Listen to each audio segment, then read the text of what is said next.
اعوذ باللہ من الشیطان الرجیم بسم اللہ الرحمن الرحیم الحمد للہ الذی لا یحصی نعماہ العادون ولا یؤدی حقہ المجتہدون الذی لیس لصفته حد محدود ولا نعت موجود ولا اجل ممدود فطر الخلائق بقدرته ونشر الریاح برحمته الصلاة والسلام علی المہیمن علی رسله والخاتم لأوصیائه والشافع الیہ والمکین لدیہ والمطاع فی ملکوتہ الاحمد من الاوصاف الابی القاسم محمد صلوات اللہم صل علی محمد وآل محمد وعلی اہل بیتہ الطیبین الطاہرین المعصومین المظلومین سیما بقیت اللہ فی ارض روحی وارواحنا الفداء اما بعد فقد قال اللہ تبارک و تعالی فی القرآن المجید بسم اللہ الرحمن الرحیم انا ارسلنا نوحا الى قومه ان انذر قومك من قبل ان یأتیکم عذاب علیم۔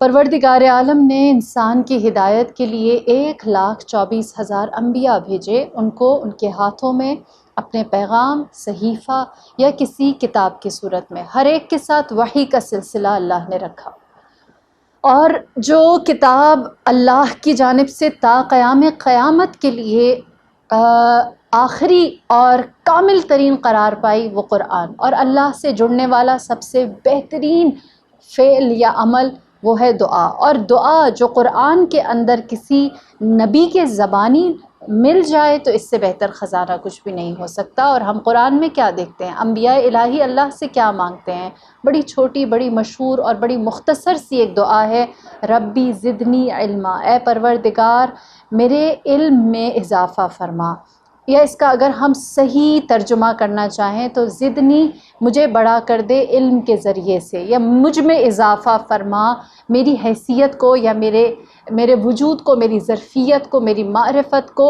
بڑھا دے علم کے ذریعے سے۔ ربی زدنی، مجھے بڑھا دے۔ علم جو ہے وہ انسان کی کوالٹیز کو، انسان کے ایٹریبیوٹس کو اور زیادہ پرفیکشن کی جانب لے کر آتا ہے، اور یہی وجہ ہے کہ جو صاحب علم لدنی ہے وہ بھی علم کا طالب ہے، کیونکہ خدا کی جانب سے آنے والی کوئی بھی چیز مخصوص باؤنڈریز میں یا حدود کے اندر نہیں ہوتی، وہ لامحدود وجود جو دیتا ہے وہ بے بہا، بے انتہا، ناتمام ہے، اور یہ ہر وقت اس کی طلب میں اور اس کی کاوش میں رہتے ہیں۔ اور اسی لیے رسول اللہ صلی اللہ علیہ وآلہ وسلم آپ نے فرمایا لا حیات الا بالعلم، کوئی زندگی نہیں ہے سوائے علم کے۔ اگر زندگی کا کوئی عنوان، جینے کا کوئی ذریعہ، بہانہ یا کوئی نام ہے تو وہ یہ کہ علم کے ساتھ ہو۔ العلم نور، علم جو ہے وہ نور کی مانند ہے، یقذف اللہ فی قلب من یشاء، اور اللہ اس نور کو اس دل میں رکھتا ہے جس میں وہ رکھنا چاہتا ہے۔ اور یہی وجہ ہے کہ میرے مولا ارشاد فرماتے الجہل موتن والجاہل میتا، جہالت جو ہے وہ موت ہے اور جو جاہد ہے وہ مردار ہے۔ جہالت کبھی بھی انسان کو ترقی نہیں دے سکتی، برتری نہیں دے سکتی، انسان کبھی بھی اس سے امپروو نہیں کر سکتا۔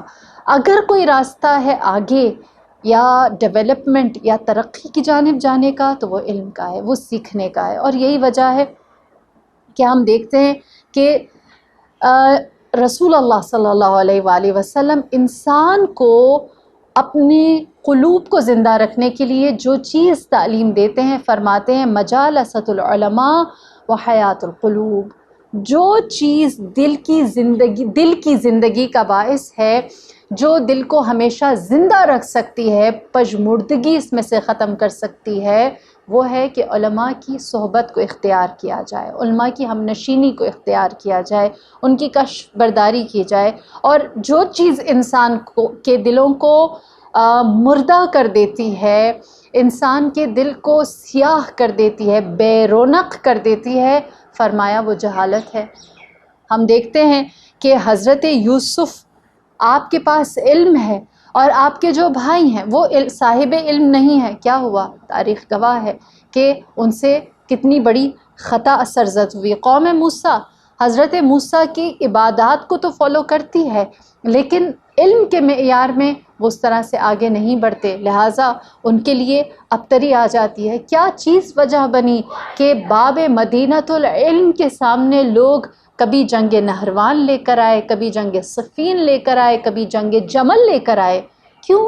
کیونکہ یہ وہ لوگ تھے جو علم نہیں رکھتے تھے۔ اور آج اگر ہم دیکھیں کہ بغیر علم کے اگر کوئی انسان اپنی مقصد کو لے کر، جو بھی مقصد ہے اچھا برا، اس کو لے کر آگے آ رہا ہے تو وہ کیا بن جاتا ہے؟ وہ داعش اور طالبان اور القاعدہ اور ایسی چیزیں بن جاتی ہیں جو سراپا جہل ہے، جو چلتی پھرتی لاشیں ہیں، جن کے اندر کسی بھی طرح کے ایمان کی کوئی ودیعت نظر نہیں آتی۔ اور جب کوئی انسان بغیر علم کے آگے بڑھتا ہے تو وہ چیز کیا ہو جاتی ہے؟ بغیر نالج کے اگر کوئی انسان ظاہری طور پر انسان جو دنیا کی ایک مٹیریلسٹک معیارات ہیں ان کو پورا کرنے لگے تو کیا ہو جاتا ہے؟ رسول اللہ صلی اللہ علیہ وآلہ وسلم فرماتے ہیں من عدم صاحب الدنیا او احبہ فطعم الدنیا، کہ جو شخص دنیا کو یا مٹیریلسٹک چیزوں کا صاحب اور مالک بننا چاہے، اللہ اسے وہی دے دیتا ہے۔ پھر اس کو اپنے علم کے دروازے میں لے کر نہیں آتا۔ اور پھر اس کے بعد فرمایا جس کو اللہ دنیا دے دیتا ہے حشرہ اللہ مع قارون، اللہ اس کو محشر والے دن قارون کے ساتھ شامل کر دے گا۔ جبکہ دوسری جانب کیا ارشاد ہے میرے نبی کا؟ فرماتے ہیں کہ جب کوئی اذا احب اللہ فتح علیہ علما، جب اللہ کسی سے محبت کرتا ہے تو اس کے لیے علم کے دروازے کھول دیتا ہے۔ اور پھر اس کے بعد من خطر علیہ علما، جب اللہ کسی پر دروازے بند کرنا چاہتا ہے تو اس پر علم کے دروازے بند کر دیتا ہے۔ پس یا علم ہے یا پھر دنیا ہے، یا علم ہے یا پھر موت ہے، یا علم ہے یا پھر پژمردگی، مرجھا جانا ہے۔ جو چیز انسان کو زندگی دیتی ہے وہ صاحب علم ہونا ہے۔ اور یہی وجہ ہے کہ ہم اللہ سے جب دعا کرتے ہیں تو کہتے ہیں پروردگار ہمارے اندر تو اپنے علم کی حرص کو بڑھا دے، لالچ اگر دے تو علم کا لالچ دے، اور اگر لالچ ہٹانا ہے تو دنیا کا لالچ ہٹا دے۔ ہم سب جانتے ہیں تاریخ عالم بھری ہوئی ہے کہ لوگوں نے علم کی طمع یا علم کا لالچ نہیں کیا، اگر طمع کیا ہے تو کس چیز کا؟ دنیا کا۔ روایت ہے میرے مولا امام رضا علیہ السلام سے، آپ فرماتے ہیں الرزق مضمون فالحرص لماذا، رزق جو ہے وہ حتمی طور پر ہے، اللہ نے اس کو مشروط کر کے رکھا ہے، یقینی طور پہ ہر ایک کو رزق ملنا ہی ملنا ہے۔ پھر کیوں انسان حرص کرتا ہے؟ پھر کیوں سوچتا ہے کہ میں اور حاصل کر لوں؟ اور علم اس کو ملے گا جو اس کا طالب ہوگا، جس کو حاصل کرنا چاہتا ہوگا۔ وہاں کتنی ضرورت ہے پھر حرص اور طمع اور لالچ اور گریڈینس کی، کہ پتہ نہیں ہمیں وہ ہر ایک کو تو ملنا نہیں ہے، کسی کو ملنا ہے، جو طالب ہوگا، لہٰذا ہم اپنی جستجو کو اور زیادہ کریں۔ لہٰذا ہم دیکھتے ہیں کہ باب ہدایت میں جو اللہ نے جس کے لیے علم رکھا ہے وہ اتنا زیادہ ہدایت کے اندر رہا ہے۔ جس طرح کہتے ہیں کہ امام باقر علیہ السلام کے زمانے میں ایک شخص تھا جو آپ کے پاس آیا اور کہنے لگا مولا میں چاہتا ہوں کہ آپ کے بعد بھی آپ کے راستے پر رہوں، مجھے بتائیے کہ میں کس چیز کے ذریعے سے آپ سے تمسک باقی رکھوں۔ تو آپ نے فرمایا کہ اگر چاہتے ہو کہ میرے بعد تمہارا میرے سے تمسک رہے اور تمہارے بعد تمہاری اولاد کا ہم سے تمسک رہے، جڑے رہیں، تو کبھی بھی علم کے دامن کو نہ چھوڑنا۔ روایت مشہور ہے کہ اگر کوئی صاحب علم ہو، خواہ وہ نادان یا پاگل ہی کیوں نہ کہلایا جانے لگے، اس کو بھی لوگ دانا کہتے ہیں۔ جیسے جناب بہلول اس شہر کے اندر ایک مجنون کی مانند رہتے تھے، ایک پاگل انسان کی طرح رہتے تھے، اور لوگ یہ کہتے تھے کہ یہ سمجھدار نہیں ہے، اس کو صحیح باتیں پتہ نہیں چلتی۔ اور اسی شہر کے اندر ایک شخص مسند کے اوپر بیٹھتا تھا اور اس کی حکومت پورے علاقے میں موجود تھی، ہارون الرشید بارہا جناب بہلول دانا کے سامنے جھک گیا۔ کس بنیاد پر؟ ایک کے پاس طاقت ہے لیکن علم نہیں ہے، دوسرے کے پاس کچھ بھی نہیں ہے لیکن علم کی دولت موجود ہے۔ بے تحاشا بے انتہا مثالیں جناب بہلول دانا کی علمیت کی ایسی ہیں کہ جنہوں نے اپنی حکمت، اپنے بیان اور اپنی معرفت کے ذریعے سے بڑے سے بڑا طاقتور چاہے وہ اپنے ساتھ کتنا لاؤ لشکر کیوں نہ رکھتا ہو، اس کو شکست دیتے ہوئے دکھایا، جس کی ایک چھوٹی سی مثال اگر میں دینا چاہوں، کہتے ہیں کہ ایک دفعہ بہلول دانا آیا اور اس نے ایک دفعہ ہارون الرشید آیا اور اس نے بہلول دانا سے سوال کیا اور کہا کہ مجھے بتاؤ جنت میں کون کون ہیں، وہ کون سے لوگ ہیں جو جنت میں جائیں گے؟ تو جناب بہلول دانا نے فرمایا ان الابرار فی النعیم، کہ جو ابرار یعنی نیکوکار ہیں، اچھائی کرنے والے ہیں، وہ جنت میں جائیں گے۔ تو ہارون الرشید کہنے لگا اگر نیکی کرنے والے جنت میں جائیں گے تو میں نے تو بڑی نیکیاں کی ہیں، میں نے غریبوں کو بڑا کھانا کھلایا ہے، میرے پاس لوگ آتے ہیں اپنے اپنے سوال لے کر، اپنی اپنی حاجات لے کر، میں ان لوگوں کے کاموں کو کرتا ہوں، تو میں یقیناً جنت میں جانے والا ہوں۔ تو اس نے جناب بہلول دانا نے جب یہ سنا تو کہا کہ انما یتقبل اللہ من المتقین، بے شک اللہ قبول کرتا ہے، لیکن کس سے؟ متقین سے، صاحبان تقوی سے، جو تقوی رکھتے ہیں ان سے اللہ اس کو قبول کرتا ہے، ہر ایک کا اللہ قبول نہیں کرتا۔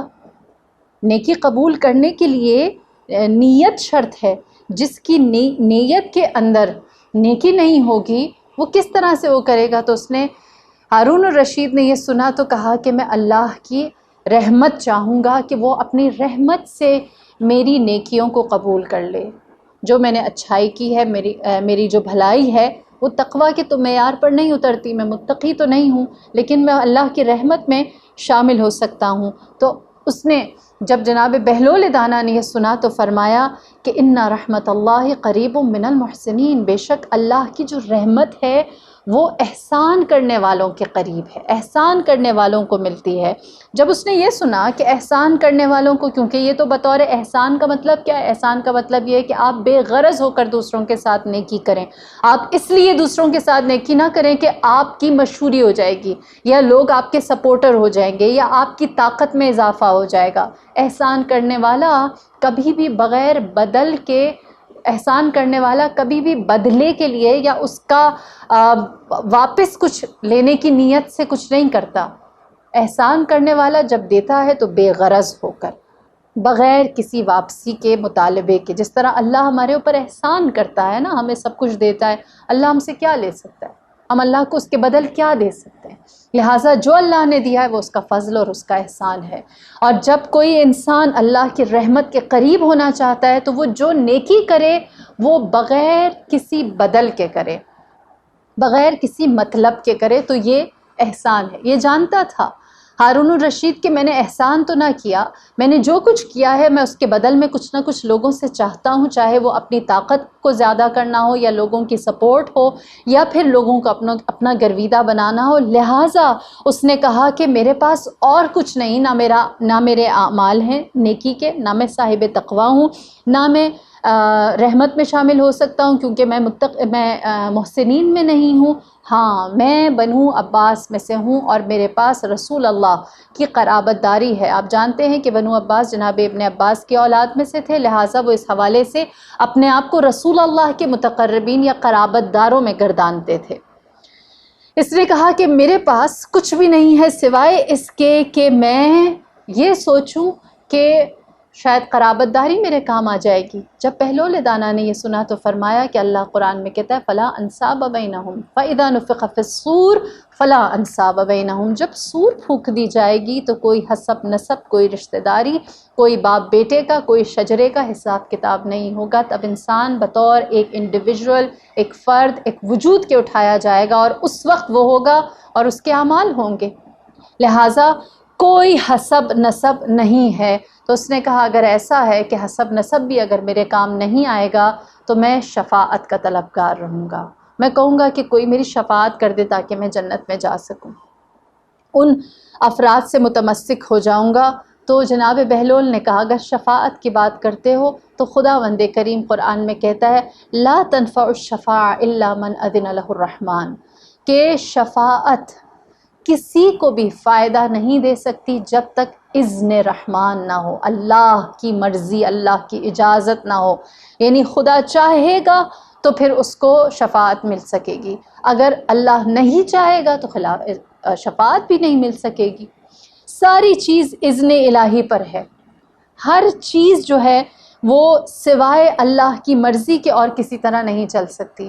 جب اس نے یہ سنا ہارون الرشید نے تو کہنے لگا اس کا مطلب یہ ہے کہ نہ میرا نیک کام کرنے جو میں کرتا ہوں ظاہراً میں اس کی بنیاد پر جنت میں داخلے کو یقینی بنا سکتا ہوں، نہ ہی میں صاحبان تقویٰ میں ہوں، نہ ہی میں محسنین میں شامل ہوتا ہوں، نہ میں اپنے حسب نسب کی بنیاد پر جنت میں جا سکتا ہوں، اور نہ ہی مجھے اس بات کا یقین ہے کہ اللہ میری شفاعت کا اذن دے گا۔ میرے پاس ایک ہی بات رہ جاتی ہے، اے بہلول دانا اس ہارے ہوئے بادشاہ کو تم خود لکھ کر دے دو کہ مجھے جنت میں خدا داخلے کا اذن دے دے اور میں جنت میں داخل ہو جاؤں۔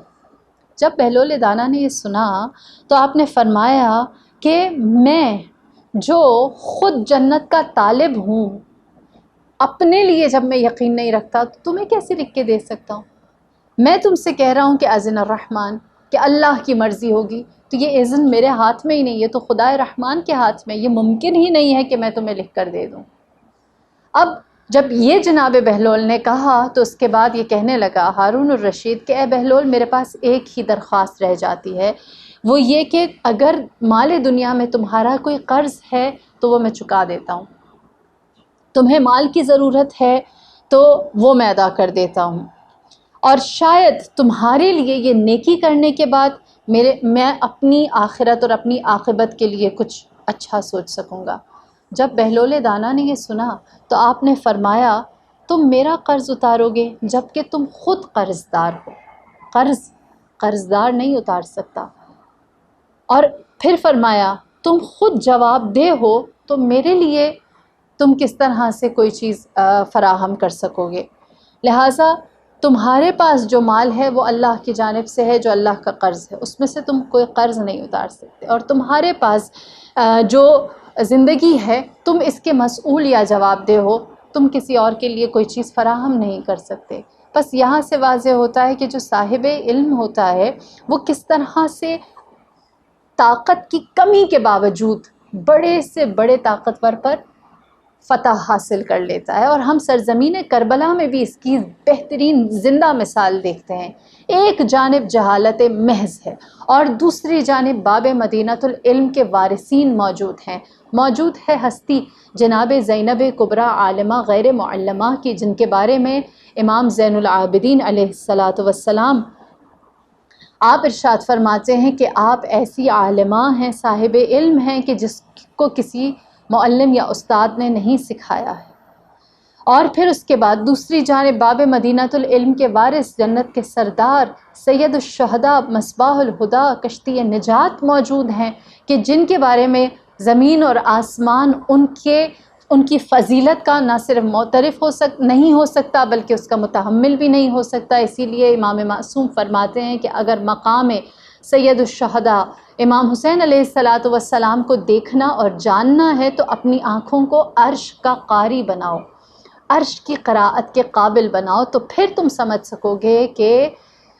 ان کا مقام و ان کا مرتبہ کیا ہے۔ روایت مشہور ہے، ہم سب جانتے ہیں کہ سرزمین کربلا میں ایک جانب ایک ہستی ایسی تھی سید الشہداء کی جو بار بار خطبے دیتی تھی۔ مشہور ہے، آپ جب 2 محرم کو کربلا پہنچے ہیں تو آپ نے کربلا پہنچتے ہی خطبہ ارشاد فرمایا ہے، اور اس خطبے کو سننے والے صرف حسینی نہیں تھے، یزیدی بھی تھے، اور پھر اس کے بعد 7 محرم کو جو فیصلہ ہوا اس وقت بھی آپ نے خطبہ ارشاد فرمایا، اپنے علم سے لوگوں کو روشناس کروایا، اور وقت آخر وہ لمحہ جب 71 جانیں آپ پر فدا ہو چکی تھیں اور آپ خود محاذ پر جانے والے تھے، آپ نے آخری دفعہ لوگوں کی عقلوں کو سیراب کیا کہ ابھی بھی بیدار ہو جاؤ، ابھی بھی اندھیرے میں نہ رہو، ابھی بھی تاریکی میں مت رہو، ابھی بھی جان لو کہ میں کون ہوں۔ آپ نے اس وقت اپنا تعارف فرمایا تھا اور فرمایا تھا اے لوگوں جان لو میں رسول خدا کا نواسا ہوں، جن کو نبی خدا نے جنت کا سردار کہا ہے۔ آپ نے فرمایا میں اس کا فرزند ہوں جس کو رسول اللہ نے اپنا ولی، اپنا وصی، اپنا جانشین بنایا تھا، میں ان کا فرزند ہوں جو تمہارے ایمان کے اوپر تمہارے نفس سے زیادہ کا حق رکھتے ہیں۔ پھر فرمایا کہ میں اس حسن مجتبیٰ کا بھائی ہوں کہ جو مجھ سے بہتر تھے، اور میری ماں فاطمۃ الزہرا ہے جو سب سے عظیم شفاعت لے کر میدان حشر میں داخل ہوں گی۔ اور پھر اس کے بعد آپ نے فرمایا میں خود خامس آل عبا ہوں، میں خود پنجتن میں سے آخری ہوں۔ اے لوگوں، تم اپنے خون کو میرے ہاتھوں سے رنگین نہ کرو، یہ بار گناہ تم نہیں اٹھا سکو گے۔ یہ کہنے کے بعد امام خاموش ہو گئے، اس انتظار میں کہ شاید کوئی حر آئے، شاید کوئی حتوف آئے، شاید کوئی جناب زید جیسا پلٹ آئے۔ جب کوئی واپس نہیں آیا تو دیکھیے میدان کربلا میں بھی آپ کیسے لوگوں تک علم اور حکمت کو پہنچا رہے ہیں۔ آپ نے فرمایا کہ میں جانتا ہوں میری بات، میرے اقوال تمہارے کانوں سے ٹکرا رہے ہیں لیکن تمہارے دلوں میں نہیں اتر رہے، یہ صرف تمہارے کان تک باقی ہے۔ پھر آپ نے فرمایا کہ میں یہ بھی جانتا ہوں کہ کیا وجہ ہے کہ میری بات تمہارے پہ اثر نہیں کر رہی۔ فرمایا کہ تمہارے کان حرام سننے کے عادی ہو چکے ہیں اور تمہارے پیٹ حرام کھانے کے عادی ہو گئے ہیں، لہٰذا جب ہمارا پاک کلام تم تک آتا ہے تو یہ تمہارے اوپر اثر نہیں کرتا، یہ تمہارے اوپر تاثیر نہیں رکھتا۔ دیکھیے امام بتانا کیا چاہ رہے ہیں، صرف صاحب علم کے حصار میں یا یوں کہیں کہ ان کے اطراف میں آ جانا کافی نہیں ہوتا۔ جو دوسرا شخص ہے جو علم نہیں رکھتا، اس کے اندر اس علم کو حاصل کرنے کی صلاحیت بھی ہونی چاہیے، وہ اس کو اپنے اندر جذب بھی کر سکے۔ مثال کے طور پر میرے مولا منبر سلونی پر کھڑے ہو کر جب فرماتے ہیں سلونی سلونی قبل ان تفقدونی، تو اس وقت آپ اپنے علم کا دروازہ کھول کر بیٹھے ہوئے ہیں، لیکن سامنے کیا علم لینے والے موجود ہیں؟ جب لوگوں میں ظرفیت نہیں ہے تو وہ علم چاہے وہ کربلا کے میدان میں ہو، چاہے وہ کوفہ کے منبر پر ہو، یا چاہے وہ کوہ صفا پر کھڑے ہو کر لوگوں کو اسلام کی دعوت دے رہا ہو، تو دوسری جانب بھی کبھی ابو جہل آتے ہیں تو کبھی ابو ذر آتے ہیں، کبھی مقداد آتے ہیں تو کبھی خالد بن ولید جیسے آتے ہیں، اور یہاں پر کبھی حر جیسے جواب دیتے ہیں کربلا میں، تو کبھی عمر ابن سعد جیسے آتے ہیں جو اس علم کا جواب علم سے نہیں دیتے، یا اس کی جذابیت کو اپنے اندر نہیں لیتے، اس علم کو اپنے اندر ایبزارب نہیں کرتے۔ مقام کیا ہے آج میرا اور آپ کا کہ جب ہم تک علم آئے تو اس کو ہم صرف اپنے کانوں تک نہ رکھیں، اس کو اپنے دل میں اتاریں۔ کربلا یہی سکھاتی ہے کہ جو بات سید الشہداء نے فرمائی وہ جس کے دل میں اتری وہ آپ پر روحی و جسمی لک الفدا کہہ کے قربان ہو گیا۔ اور بہت سے ایسے تھے کہ جن کے کانوں سے تو وہ ذکر ٹکرا رہا تھا، وہ اس کو سن رہے تھے لیکن وہ ان کے دلوں کے اندر جگہ نہیں بنا پا رہے تھے۔ رسول اللہ نے اسی لیے فرمایا کہ آخری زمانے میں ایک ایسی قوم مسلمانوں کے درمیان اٹھے گی کہ جو قوم قرآن کی تلاوت کرتی ہوگی، نمازوں کی زیادتی سے ان کی پیشانی پر محراب بنے ہوئے ہوں گے، راتوں کو جاگنے کی وجہ سے ان کی آنکھیں سیاہ ہو چکی ہوں گی، کثرت عبادت کی وجہ سے ان کے گھٹنے زخمی ہو چکے ہوں گے، لیکن ان کا یہ سارا کا سارا کردار ان کے وجود تک باقی رہ جائے گا، کچھ بھی ان کے دلوں میں نہیں اترے گا۔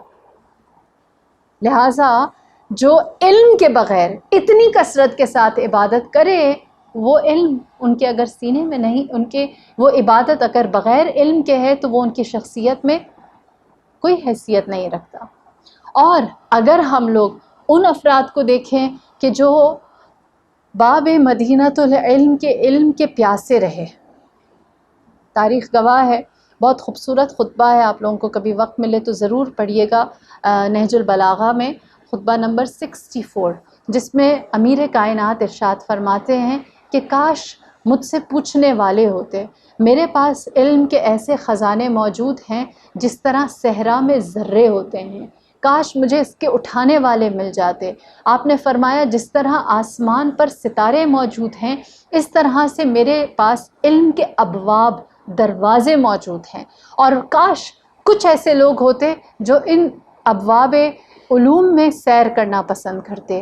بے شک علم کا خزانہ اللہ نے ہمارے سینوں میں رکھا ہے، لیکن ہمیں اس دنیا میں اس علم کو اٹھانے والے نہیں ملتے۔ دوسری جگہ روایت ہے کہ آپ سے پوچھا گیا مولا کیا آپ کی کوئی حسرت اس دنیا میں رہی؟ آپ نے فرمایا میری سخاوت اتنی زیادہ تھی، کسی نے میری سخاوت کے مطابق اپنا سوال یا اپنا دامن ہی نہیں پھیلایا، میں کسی کو اپنی سخاوت کے مطابق دے نہ سکا۔ اور پھر اس کے بعد فرمایا دوسری میری حسرت یہ تھی کہ میرا علم بہت زیادہ تھا، لیکن کبھی کسی نے میرے علم کی حیثیت کے مطابق مجھ سے سوال نہ کیا۔ اللہ کے رسول نے مجھے ہزار علم کے دروازے عطا کیے، چیپٹرز عطا کیے، فرمایا کہ ہر چیپٹر میں سے اور 100 چیپٹر، 1000 چیپٹرز کھلتے ہیں، اور وہ ایسے چیپٹرز ہیں کہ جن میں سے مزید ہر ایک میں سے مزید 1000 چیپٹرز کھلتے ہیں۔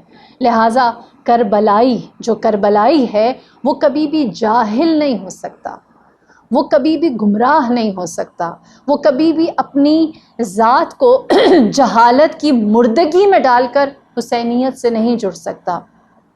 جو کربلائی ہے وہ کون ہے؟ وہ شہید ہے حبیب ابن مظاہر، جس کے پاس جب امام حسین تشریف لاتے ہیں تو فرماتے ہیں حبیب بے شک تو قاری قرآن تھا۔ جب آپ جناب حر کے پاس آتے ہیں تو آپ فرماتے ہیں اے حر تو نے حق قرآن کو ادا کیا۔ کربلا والے کون ہیں؟ جو جب ان سے پوچھا جاتا ہے کہ آپ کے نزدیک شہادت کیا ہے تو وہ پرمعرفت جواب دیتے ہیں اور کہتے ہیں احلی من العسل، شہد سے زیادہ شیرین۔ کربلا والے کیا ہیں کہ وہ جناب علی اکبر کی صورت اپنے بابا سے سوال کرتے ہیں اور کہتے ہیں بابا کیا ہم حق پر ہیں؟ تو فرماتے ہیں بے شک ہم حق پر ہیں۔ تو فرماتے لا ابالی بالموت، اب مجھے موت سے کوئی حذر نہیں، چاہے ہم موت کی جانب جائیں یا چاہے موت ہماری جانب آئے، چاہے میدان کارزار میں موت ہو ہم وہاں مرنے کے لیے حق پر تیار ہیں، چاہے موت ہماری جانب ہمارے اوپر حملہ کرے تو ہم موت کو اپنی آغوش میں لینے کے لیے تیار ہیں۔ کربلا نام ہے صاحبان علم، صاحبان معرفت کا، جنہوں نے علم کے ابواب کے ذریعے اس زندگی کو ہم سب تک منتقل کیا ہے۔ وہ زندگی جو کبھی شبیہ رسول کی زبانی، کبھی شبیہ امام حسن کی زبانی، کبھی شبیہ علی بن ابی طالب ابو الفضل عباس کی زبانی آیا۔ سرزمین کربلا میں ایک ہستی ایسی انمول تھی کہ جس کے بارے میں اگر یوں کہوں تو غلط نہ ہوگا کہ جب اہل بیت کو رسول اللہ کی یاد آتی، اپنے جد کی یاد آتی تو وہ اس کے چہرے کی جانب نظر کرتے تھے۔ جناب علی اکبر شبیہ رسول، تاریخ گواہ ہے کہ ایک شخص مدینے میں سید الشہداء کے پاس آیا، کہنے لگا میں عیسائی ہوں اور میں اسلام لانا چاہتا ہوں۔ پوچھا کیوں؟ اس نے امام حسین کو جواب دیا، کہتا ہے میں نے رات کو خواب میں حضرت عیسیٰ کو دیکھا اور میں نے آپ سے سوال کیا، کہا کہ مولا اے میرے مرشد، میں چاہتا ہوں کہ آپ مجھے بتائیے کہ آج اگر میں اپنے ایمان کو کامل کرنا چاہوں تو کیا کروں؟ تو حضرت عیسیٰ نے مجھے خواب میں بتایا کہ تم محمد جو خاتم النبیین ہیں ان پر ایمان لے آؤ، ان کے فرزند مدینے میں موجود ہیں، ان کے پاس جا کر تمام تعلیمات اسلام کو حاصل کرو۔ لہٰذا میں آپ کی خدمت میں آیا، میں نے خواب میں حضرت عیسیٰ کی اور رسول خدا کی زیارت کی۔ جب میرے مولا امام حسین نے یہ سنا تو آپ نے اس عیسائی سے سوال کیا، کہا کیا تم نے خواب میں میرے جد رسول اللہ کو دیکھا؟ اس نے کہا ایسا ہی ہے۔ آپ نے فرمایا پس اس مجمع پر نظر کرو اور مجھے بتاؤ کیا تم نے جو صورت خواب میں دیکھی تھی اس جیسی کوئی صورت یہاں موجود ہے؟ ایک دفعہ اس نے نظر کی، اس کی نظریں جناب علی اکبر پر ٹھہر گئیں اور وہ یہ کہنے لگا بے شک یہی وہ نوجوان ہے جن کو میں نے خواب میں دیکھا تھا۔ سبحان اللہ، جو اس حد تک شبیہ رسول خدا ہیں کہ جب کوئی نبی کو خواب میں دیکھے تو ان کا حقیقی مجسم پیکر جناب علی اکبر نظر آئے۔ اور اگر کوئی امتی اس نسبت کی وجہ سے کہ وہ شبیہ رسول خدا ہیں جناب علی اکبر سے اتنی محبت کرے، دلوں پر ہاتھ رکھ کر بتائیے کہ ایسے علی اکبر کی ماں کے لیے علی اکبر کیا ہوں گے ایسی ماں کے لیے۔ ہماری جانیں قربان جناب علی اکبر کی ذات پر، اس ہستی پر۔ تاریخ گواہ ہے کہ جناب علی اکبر جب میدان کارزار میں جانے کے لیے حاضر ہوئے تو میرے مولا نے صرف اتنا کہا کہ اے علی اکبر، جس نے بڑی مشقت اور بڑی امید سے تجھے پالا ہے ان سے اجازت لو۔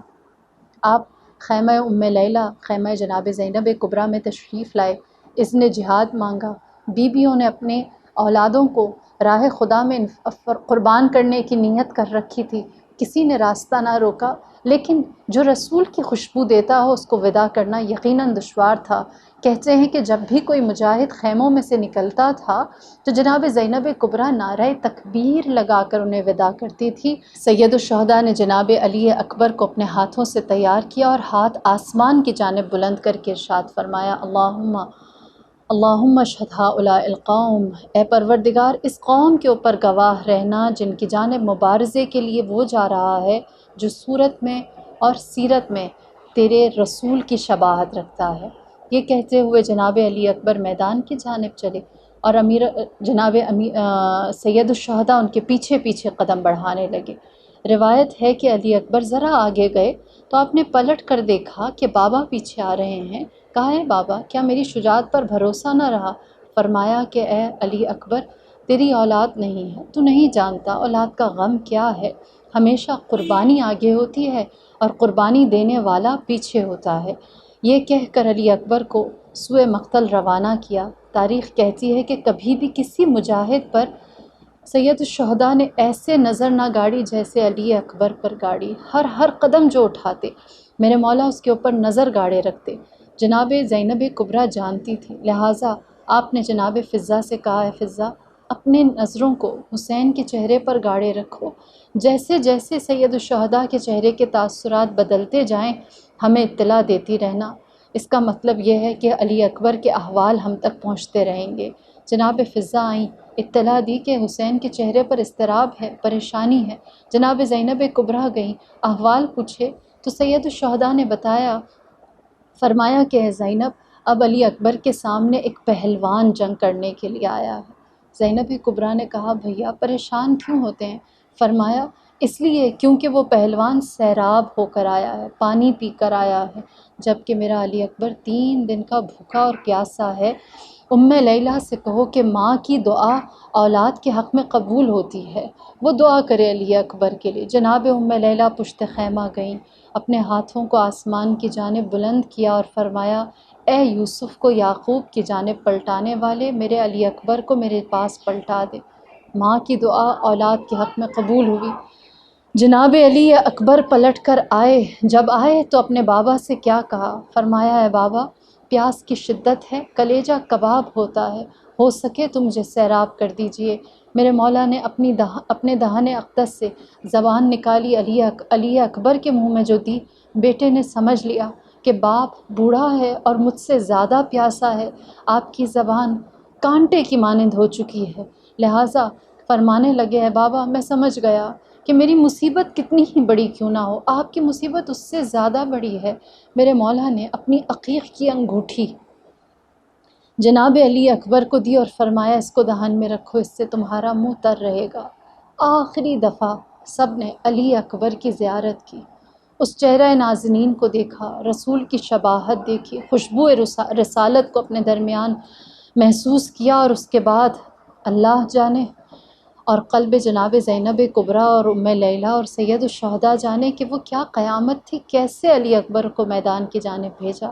دوسری جانب عمر ابن سعد نے اپنے لشکر میں اعلان کیا، اب یہ جوان اگر میدان میں آئے تو کوئی ان کے سامنے نہ جائے، چاروں جانب سے ہر کوئی حملہ کرے، تیر پھینکے، نیزے مارے، تبر پھینکے، تلواریں پھینکے، جس طرح سے اذیت دی جا سکتی ہے دی جائے۔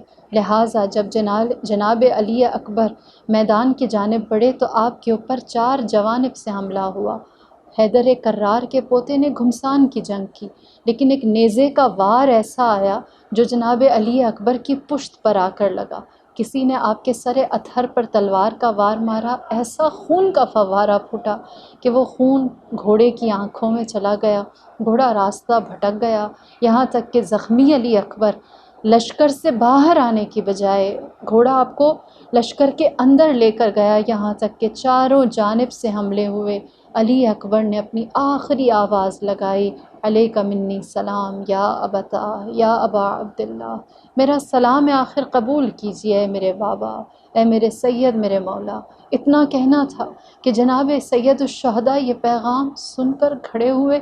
روایت کہتی ہے کہ حسین جب بھی کسی مجاہد کی جانب جاتے تو دوڑتے ہوئے جاتے اور آپ کا چہرہ کھلتا چلا جاتا تھا، لیکن جب علی اکبر نے پکارا تو حسین ایسے چلے جیسے 1 سال کا بچہ چلتا ہے، چند قدم چلتے لڑکھڑا کر گر جاتے۔ نہ جانے کس طرح میرے مولا نے اپنے آپ کو لاشائے جناب علی اکبر تک پہنچایا۔ جب پہنچے ہیں تو دیکھا علی اکبر ایڑیاں رگڑ رہے ہیں، ہاتھ سینے پر ہے اور اللہ کا ذکر زبان پر جاری ہے۔ فرمایا اے علی اکبر، میں تمہیں تمہاری ماں کے پاس لے جاتا ہوں۔ جناب علی اکبر کے وجود کو اٹھانے کی جب کوشش سید الشہداء نے کی، اٹھا نہ سکے، زمین پر رکھا اور جوان بیٹے کے کان میں اتنا کہا، اے علی اکبر، تیرا باپ بوڑھا ہو گیا ہے، ہو سکے تو کچھ ساتھ دے، اپنے ہاتھ کو سینے سے ہٹا میری گردن میں ڈال دے۔ جناب علی اکبر نے فرمایا، بابا اگر میرا ہاتھ سینے سے ہٹ گیا تو آپ میرا زخم نہ دیکھ سکیں گے۔ جب جناب سید الشہداء نے ہاتھ سینے سے ہٹایا تو کیا دیکھا؟ برچھی کا پھل ہے جو سینے میں پیوست ہے، سینہ کھلا ہوا ہے، میرے آقا 2 زانو ہو کر بیٹھے۔ پہلی دفعہ سرزمین کربلا میں ایسا ہوا کہ مقتل میں بیٹھے حسین کو ماں یاد آئی۔ آپ نے فرمایا، چکیاں پیس کر پالنے والی ماں میری مدد کے لیے تشریف لا۔ جناب فاطمۃ الزہرا کی روح مطہر تشریف لائی۔ جناب سید الشہداء 2 زانو ہو کر بیٹھے، ایک ہاتھ سینے کے اندر، ایک ہاتھ سینے کے باہر۔ یا علی کہہ کے جو برچھی کا پھل کھینچا، کلیجہ جناب علی اکبر کا بوڑھے باپ کے ہاتھ میں۔ الا لعنۃ اللہ علی القوم الظالمین وسيعلم الذین ظلموا أي منقلب ينقلبون انا للہ وَإِنَّا إِلَيْهِ راجعون۔ پروردگار ہماری اس قلیل سی عبادت کو اپنی درگاہ عظیم میں مقبول فرما۔ خداوندہ ہم سب کے دلوں کو روانہ کربلا فرما اور ہمارے وجود کو جلد از جلد زائر قبر سید الشہداء بنا۔ ارحم الراحمین، امت مسلمہ اور بالخصوص امت تشیع کو اتفاق اور اتحاد کے ساتھ رکھ۔ جتنی بھی مومنات اس مجلس میں شریک ہیں ان سب کی دلی حاجات کو برابر فرما۔ میرے آقا امام زمانہ کے ظہور میں تعجیل فرما، اور جب امام ظہور فرمائے تو ہمیں ہمارے بزرگوں اور بچوں سمیت ان کے اصحاب اور اعوان میں جگہ عنایت فرما۔ انک السمیع الدعاء۔